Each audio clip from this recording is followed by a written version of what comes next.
my god, Stranger Things Season 5, what the heck? But I watched Stranger Things Season 5, Episode 1, 2, 3, and 4, because the only reason 4 for some reason, yesterday, and I'm just gonna share what I thought. The whole time I was watching it, I was just like, wait, what happened in Season 4? Because, like, they release, like, the seasons every 5 years, and it's like, I have to rewatch the whole thing. This season starts, like, a year after Season 4, after, like, they scared Vecna off. They didn't even kill him. He just, like, kind of ran away or something. The government has built a thing in the Upside Down, so they're getting Hopper to sneak in there, so he can, like, see if Vecna's chilling or something. Hawkins is being controlled by the military, because, like, each season has a theme. Season 1 is very, like, early 80s, like, Spielberg kind of stuff, like, mystery, like, Twin Peaks, stuff like that. Then, like, Season 2 is, like, very, like, gives off this, like, Halloween horror vibe. And then Season 3, the best season, is like the retro kind of stuff, like neon, all that stuff. And then Season 4 was like metal, you know, with like Eddie and whatever, all that. And then I was like, what's Season 5 gonna be? When I saw the military, I was like, see, this season is probably gonna be sort of like the government is like controlling the society of Hawkins. And I was like, ooh, this could be really good. And they did touch on that, because like Murray has to like sneak in food through the bottom, not like just normal food, but he's like, I don't know what he sneaks in, but he sneaks in some like American chocolate bar, I don't know what it is. But that means that the government is restricting what kind of food can go into Hawkins, so he has to bring in some chocolate bar for Steve. But that's cool, I like that. I wish they touched on it more, they didn't really do it. And the coolest thing is that Steve and Robin have a freaking radio station. There's literally the, like, I was like, okay, Steve and Robin, they're the coolest. They have an ice cream parlor, and then they're sneaking into Russian bases. They gotta do something cool in Season 5. And they did a radio show. When I saw that, I was like, wait, that's actually the coolest thing ever. That's literally like the YouTube of the 80s. They have the coolest job ever. Since the government is restricting what kind of food comes in, I'm assuming they're controlling what, like, outside radio stations. So I assume Robin and Steve's radio is the only radio station in all of Hawkins. That's cool. That's like Jet Set Radio, like my profile picture. Oh my god. But yeah, not much happens in Episode 1. Dustin gets beat up. I've seen a bunch of people like talking about that, like how it's like cringy and like this isn't how bullies act. I think people are forgetting that this isn't like a real show. It's like there's literally going to an alternate dimension to fight some like weird nonce. And they're like, these bullies aren't realistic. I'm pretty sure they're making fun of movies from the 80s where bullies were presented like that. You idiots. Visually, this season looks great, because all the seasons, like obviously Season 1 is like quite bare bones with like the editing and the visuals. Well, not bare bones, that's a bit extreme, but it's like quite simple, and then it slowly gets better. But visually, like the shots and like the colors of Season 5, they look amazing. And they finally give Holly Wheeler like an actual line or a character in the show, and she's like going schizophrenic, she's talking to people, and then a Demogorgon comes gets her. And then we move into Episode 2. Then Mrs. Wheeler just goes pew, and she got a glass bottle and she just like almost kills this Demogorgon. I was like, okay, I don't think it's quite easy, but sure, yeah. But then I saw in an interview that the most brutal death of the whole show is in the season. And when I saw the Demogorgon go pew to Mrs. Wheeler, I was like, oh no, this is it. But no, she lives somehow. And then Vecna, for some reason, he's just been like chilling in the open. He just like has like a few clocks in like a barren wasteland. Then he was like, wait, let's design this place. And he builds this like massive like Attack on Titan, like Game of Thrones wall. He just has some kids in there. Like, okay, Vecna, sure, man. And then episode for my notes, I've in all caps, I wrote, Vecna is going to get the fat kid. And then the next line is, no, they're going to save him. But yeah, it's found out that, well, people went crazy for Derek. And then it turns out he's a bully. He bullies Holly. And then Vecna's like, actually, Holly, mate, you're gonna die. And we're gonna kill your bully as well. Why? I don't know. Just feel like it.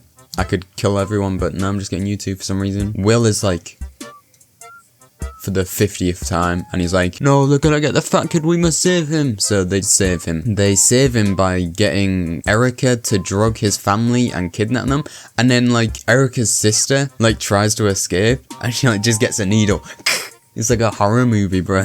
Let's talk about Jonathan's arc, because he starts off as a loser. Nobody likes him. His brother's like getting possessed. He's like depressed. And then him and Nancy bond over the fact that they've lost people to Vecna. Their relationship slowly grows. And it's like, this is the perfect match. These characters go so well together. And then in season 4 they were like, so he's going to the other side of the country and he's just gonna smoke a load of weed and do nothing. Like, you've literally just ruined his character. And then in season 5 they were like, okay, Argyle's gone, mate, nobody cared about him, and Jonathan is no longer doing weed. But instead of making him just like a normal character, they make him the most like standoffish person ever. Literally, like, everything they do, he's like, and he's like competing with Steve. He like argues with Steve. Just everything he does is he's so annoyed. Like, can we just make this guy like fun at least? I hope his character gets better by the next few episodes, because Murray gives him a ring to propose to Nancy. Oh my gosh. Murray, my girl. A big problem people have with Stranger Things is the fact that season 1 is very simple. There's one Demogorgon. That's literally it. And the whole season leads up to them killing that Demogorgon. But then it kind of gets to like, oh, there's a bunch of Demogorgons, to then, oh, there's a massive giant thing. Oh, and then there's this guy that can control the whole thing, and he has a big monster and he has a bunch of little monsters. So it's kind of like, it's gotten crazier. But then the thing is, Demogorgons, they don't do a single thing. Season 2, season 3, season 4, I don't remember a single Demogorgon scenes in that whole thing. But then, for some reason, they were like, yo, the Demogorgons are back. With like, obviously the Mrs. Wheeler fight. But then, especially in episode 3 and episode 4, because in episode 3, they actually like set a trap, the Demogorgon, because it's coming for Daryl. Is this in Daryl? Derek. It is Derek, not Daryl. The Demogorgons were already turned down in season 1. They don't really do much, they just kind of like run after them, but they are actually like sick in this season. I'm so glad they did this, because like it was like, oh, there's rats in season 3, and oh, there's a big monster, but it don't do anything in season 2, and it's like, bro, we want the Demogorgons. That was what it started with, and I'm so happy they brought it back, because they are sick in this season. Like, when they set the trap in season 3 and it like falls in the barbed wire and then like set it on fire, that's crazy. That's sick. I love that. Oh, and then we find out Max is alive inside Vecna's dream, living in a sand cave. Episode 4. Now, this is the episode that literally everyone's glazing. It's got like a 9.8. Literally nothing gets a 9.8. I think so far the highest rated was Dear Billy, which is my favorite episode. So I was expecting that quality of goodness. And yeah, like I said, the Demogorgon is coming after the fat kid, and honestly, I don't know why like Joyce isn't like, I really like you, you're kind of annoying, can we just like set you up as bait and then we just like kill the Demogorgon?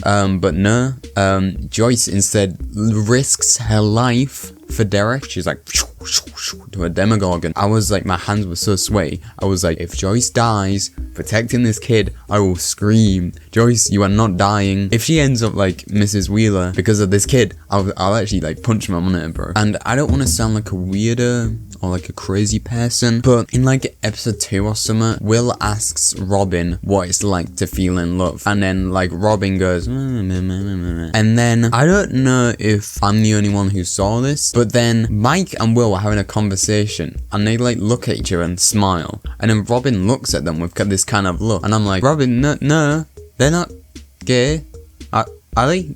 I don't think they are. That would be crazy though. They're just gay in the end. Everyone hated Derek. The scenes he's in, he's just like bullying Holly and he's just kind of being annoying. But then, I don't know what happens. I think it's Joyce with like her magic powers. He's all of a sudden a girl. He literally breaks into the military base doing like ASMR like meditation things with these kids. And he like literally helps them like escape, like Great Escape style. And then, oh my god, 11 is inside the military base and she's going in to see someone, I don't know, I think it's supposed to be Vecna, I don't know. And then she walks in, the camera slowly panning up and we're about to reveal who is there. And oh my freaking god, what is she wearing, bro? Genuinely, who designed this costume, bro? You was like, okay, the biggest character in this whole show, final season, we gotta get a cool outfit. So what we're gonna get is we're gonna get some grey joggers, and then she's gonna wear red shorts as high as possible like she's Superman. And then she's gonna wear a grey sweater as well, and it's gonna be cropped. And it's just like the worst outfit ever, and she looks like a complete idiot. And the sister is back or something, I don't know. But can we talk about the upside down? Like I said, like it's gotten crazier as it's gone, and like in season 1, the upside down was like, no,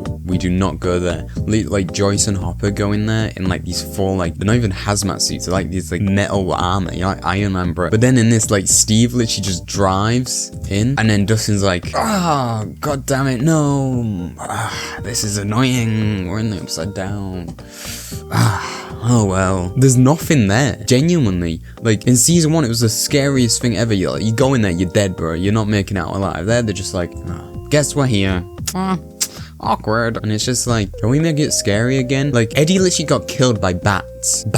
And then, yeah, Vecna finally rocks up. He's got a new fit on. I'm glad they redesigned Vecna because, like, don't get me wrong, he is scary, but like, you look at his face, that's scary. But then you kind of look down and you're like, because like, he's got this like disgusting mangled face, but then he just has like his bare tummy out. And then he walks, he walks so zesty. It's a bit like, alright, man. You're not that scary. But now he's like this full-on tree thing, it's crazy. And there's like this soldier, and he just kind of goes, and like his full hand just goes for his face. But this ties back to Mrs. Wheeler with the Demogorgon, because like everything goes wrong. Like they're all at the military base. Vecna's like, Demogorgons, go kill everyone. So the military is like, we've been researching these creatures for like 6 years or something, 6 or 7 years, and we know they're afraid of fire. So what we're gonna do is all our soldiers have guns, and we know guns don't do anything against them. They do like a bit of damage, that's it. All the soldiers shoot the Demogorgons, they obviously all die because guns have proven to be ineffective against them. And then all the soldiers are dead, and then Vecna's just kind of there. And then Joyce is like, you get my hands off my son. And then Vecna's just like, I could like obliterate her, but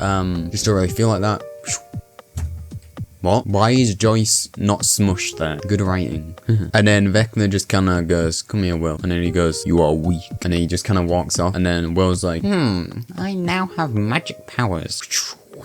Okay, what is going on? Like, it's good, but it's a bit like, what? Like, it doesn't really make sense. I know I said earlier how it's like not a real show, so I shouldn't be thinking too hard into it, but it's a bit like, can we like just write it normally? But yeah, overall, this is a very good season. Now, I think technically this is the best season because of like everything that happens in an episode, because oh my god, bro, you need like a hyper mind to be able to understand what's going on, because like this is a problem with Stranger Things. There's like 20 characters and you have to follow like every character's like little side plot, and then like they all come together in the end, and you're like, okay, so he's in and she's in, they're over there, and like they're doing that and that and that, and it's just like, oh my god, what is going on? And they like ramped that up to like extreme mode in this season because oh my god, there's so much going on. But luckily I'm intelligent enough to keep up.